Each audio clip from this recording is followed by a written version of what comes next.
I can't tell if the guy is locked in or if he is frozen. No, he's here. That's Mark Zinno.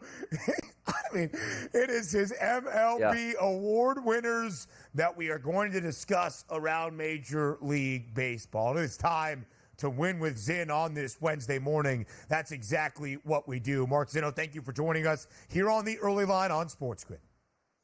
Gentlemen, always great to be with you. I'm just sorry we're not here, talking about Luis. Don't call me Lucas Gilheel.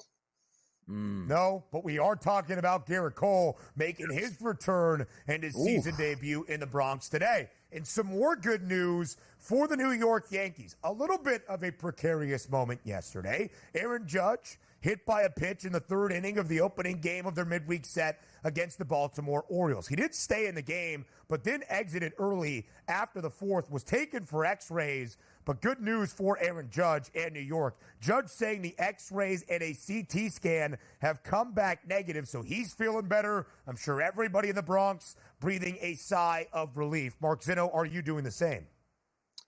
Yeah, I mean, look, for all the, hot start that the Yankees had and for how much we were impressed, even I was impressed about how well they were playing and how well they are playing, you started to see the injury bug creep up on them a little bit. Clark Schmidt, then Anthony Rizzo, now Aaron Judge get hit. I mean, this is what happens in Major League Baseball. It's a really long season, and it's very, very hard to stay healthy for 162 games.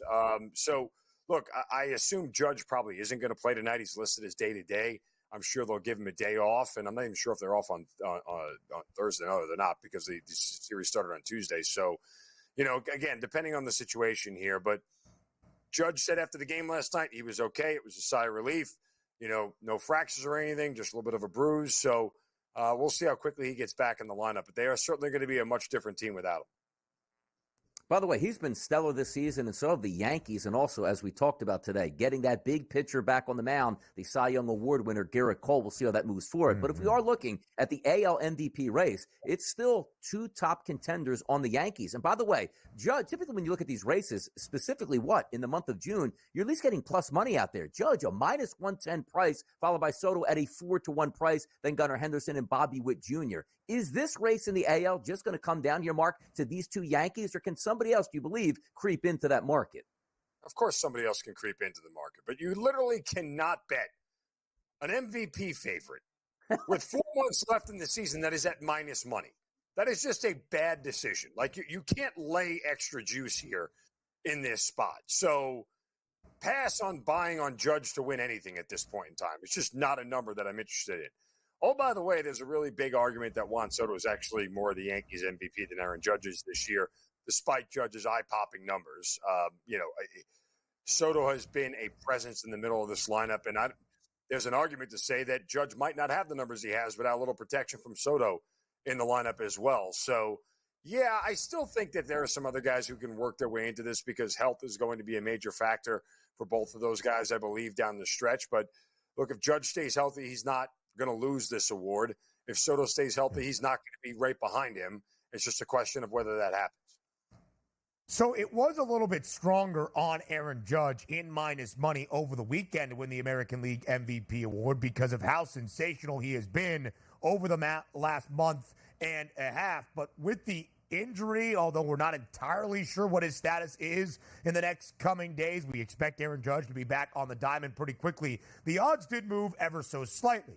But after we got the injury in the National League MVP race to Mookie Betts on Sunday, where he has a fractured left hand and is going to miss some considerable time for the LA Dodgers, a ton of movement, Mark Zinno. Mookie Betts, who was the favorite, not quite in minus money, but nearly even money, has moved all the way back to 50-1. His Dodgers teammate, Shohei Ohtani, a plus 145 number. Bryce Harper, second best price at 3-1. So without Mookie Betts in consideration and due to his injury, how wide open do you think the NL MVP race now is?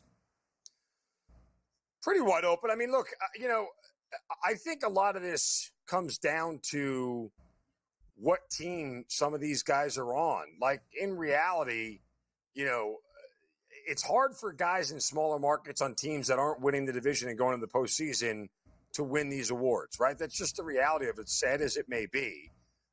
So, whether it's Contreras or Marte or somebody like that, I don't think they have a real shot. And Atlanta fans will hate me for this. I don't think Ozuna has a shot to win the MVP. Like, that's not real. Like, this at some point, this is going to fall off.